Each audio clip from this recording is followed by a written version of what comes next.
ఇప్పుడు ఇదే ట్రెండ్ కూడా. విల్ మేక్అవుట్ అను.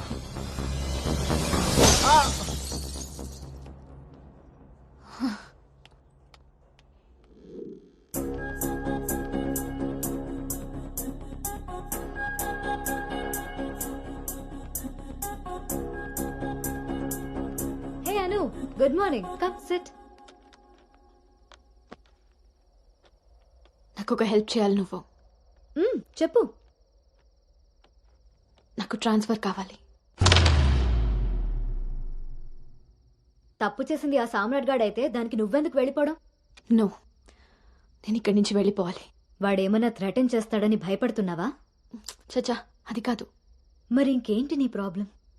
అసలు నీకు అర్థమవుతుందా నువ్వు చేస్తున్న ఈ ప్రాజెక్ట్ తర్వాత నీ కెరీర్ ఎలా ఉంటుందో? దట్టు 2 కంపెనీలు మర్జ్ అయిన తర్వాత this is your first project Anu. Rishi మళ్ళీ నీ లైఫ్ లోకి వచ్చాడా? He's moved on Anu, and that to so fast. Come on, cheer up. అవును భార్గవి, అది పాస్టే. కానీ నన్ను చేస్తుంది. నేను చేసిన తప్పు నా వెనకాలే వస్తుంది. నన్ను ఇక్కడి నుంచి దూరంగా పంపించే. Help me out. అదర్వైజ్ నేను రిజైన్ చేయడానికి కూడా ready. Hey, it's okay, don't worry. సరే అను, నీ ఇష్టం. కానీ ఈ మర్జర్ ప్రాసెస్లో ట్రాన్స్ఫర్ చేయడానికి నాకు అథారిటీ లేదు. Gautam is heading this project, so he must approve this. Don't worry, తనతో నేను మాట్లాడతాను. Let's go. వద్దు Bhargavi, don't ask him. Why? ఈ గౌతమే అరేషి.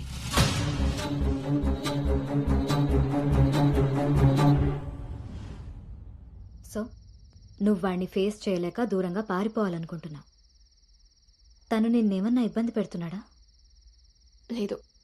వాడు నీలో అనునే చూస్తున్నప్పుడు నువ్వు వాడిలో రిషిని ఎందుకు చూస్తున్నావు?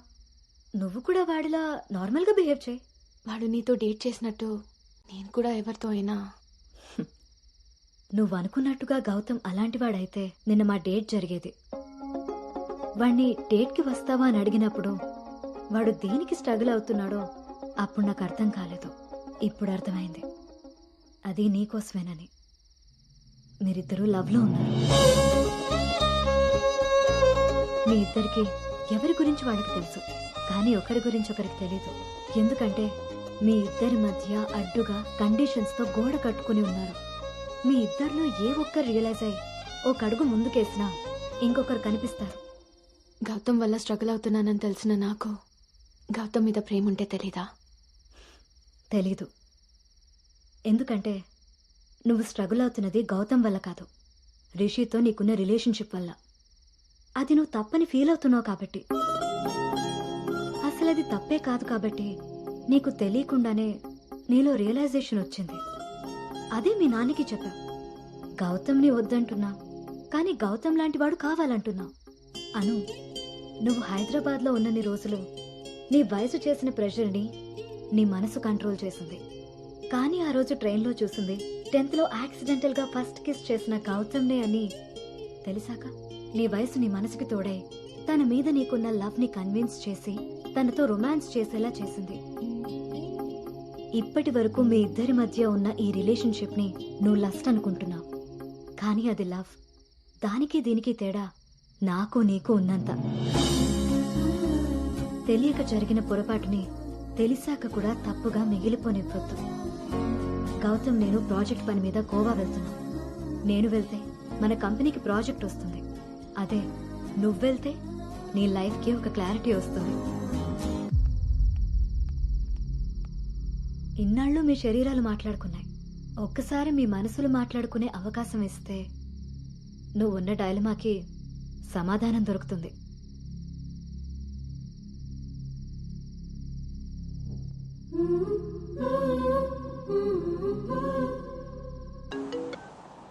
అమ్మా, అబ్బాయి ఈ వారం చూపులకు వస్తాడట.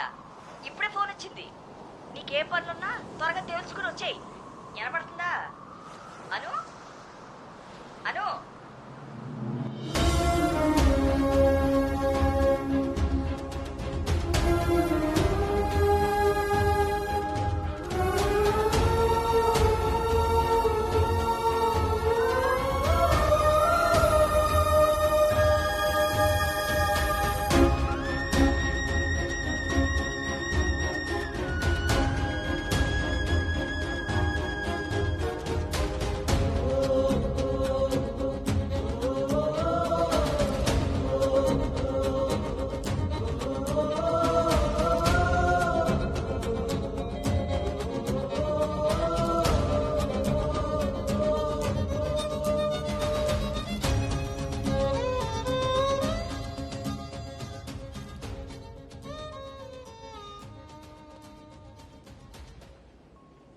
తన మనసులో నేనున్నానో లేదో తెలుసుకొని తనకి నా ప్రేమ గురించి చెబుదామనుకుంటే కనీసం తన ఆలోచనలో కూడా నేను లేనని చెప్పకుండానే చెప్పి వెళ్ళిపోయింది.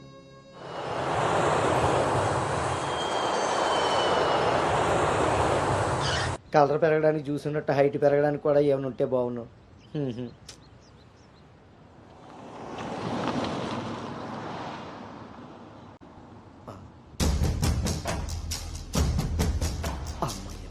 దొరికాడు.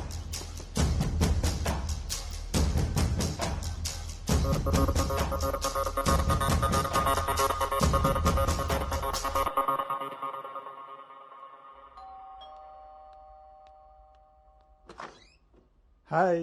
నాన్నా ఏంటి సర్ప్రైజ్? కూర్చో నాన్న.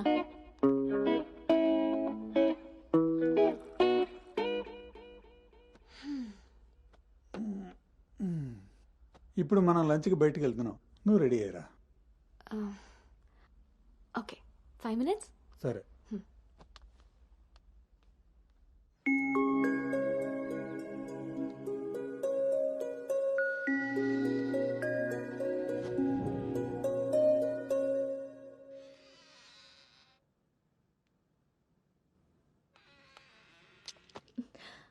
Hi. Hi. Tea? No thanks. Hello, ఎక్కడున్నావురా? అది అది లేదు ఇది లేదు, నువ్వు అర్జెంటుగా నువ్వు హోటల్కి రా, అర్థమైందా? ఓకే.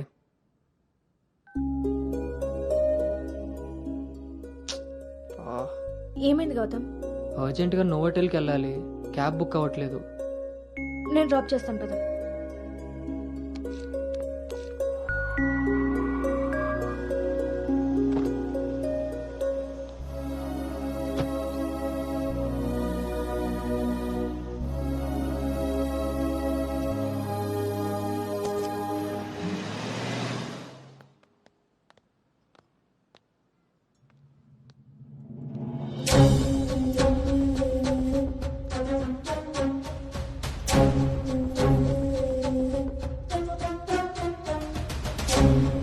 హలో అండి. హాయ్ అండి, కూర్చో బాబు.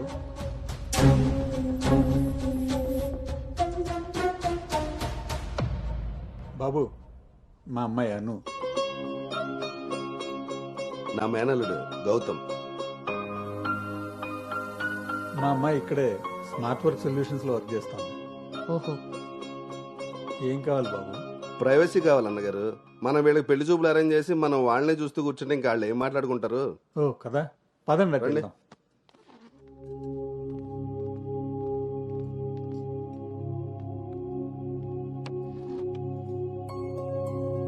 అవును, ఆడాడో బ్రోకర్ గడు వస్తున్నాడు మా బావ.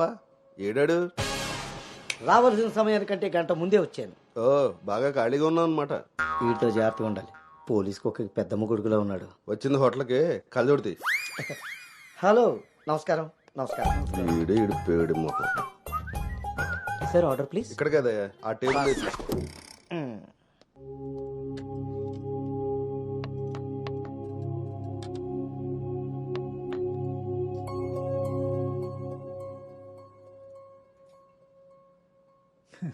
మేము మా అమ్మాయిని చుట్టూ ఉన్న ప్రపంచం తెలియకుండా పెంచితే మీరు మీ అబ్బాయిని అసలు ప్రపంచం అనేదే తెలియకుండా పెంచారే. కరెక్ట్గా చెప్పారు. అందుకే ఎదురుగా ఉన్న మీ అమ్మాయిని చూడటం అనేసి నేల చూపులు చూస్తున్నాడు యాదవ. ఇక జీవితంలో అప్పులు చేయకూడదు. ముందు సాలిపేట ఎర్రాజుగాడి అకౌంట్ సెటిల్ చేయాలి. ఎస్.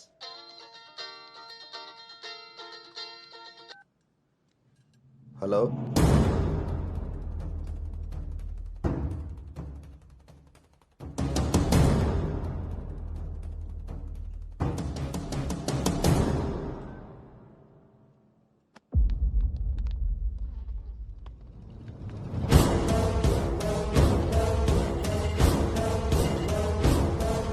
పోరా. నువ్వు హైదరాబాద్ వచ్చి ఎన్ని రోజులైందమ్మా? 7 months అంకుల్. నీకు రిషి అప్పుడే బోర్ కొట్టేశాడా? మా వాడితో పెళ్లి చూపులకి రెడీ అయిపోయావు. రిషి తెలుసా లేదా?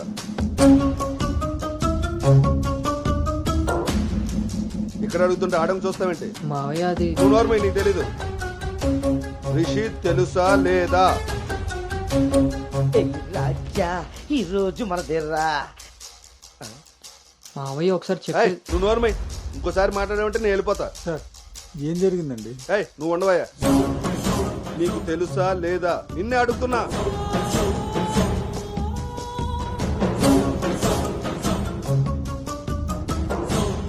మావయ్య ఒకసారి నేను చెప్పి మీ నాన్నకు ఫోన్ చేయరా? అది కాదు ఏయ్, నేనే చేస్తా.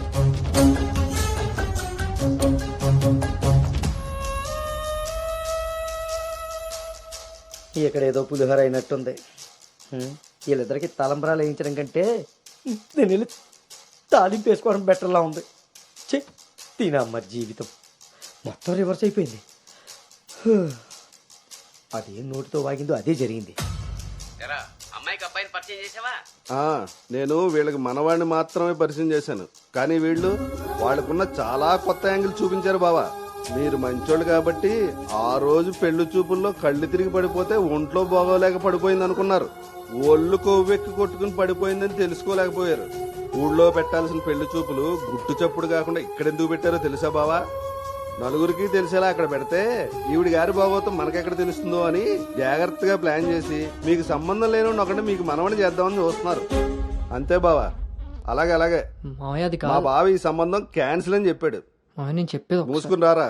వీళ్ళది ఒక ఫ్యామిలీ, మళ్ళీ వీళ్ళకి సంబంధాలు. ఎవరైనా మన మాట అన్నప్పుడు మనకు కోపం వస్తే ఆ మాట అబద్ధం, బాధ వస్తే ఆ మాట నిజం. మీరేం ఫీల్ అవుతున్నారో ఆలోచిస్తే మీకే అర్థం అవుతుంది నేను అన్న మాటలు అబద్ధాలా నిజాలా అని. నువ్వు రారా.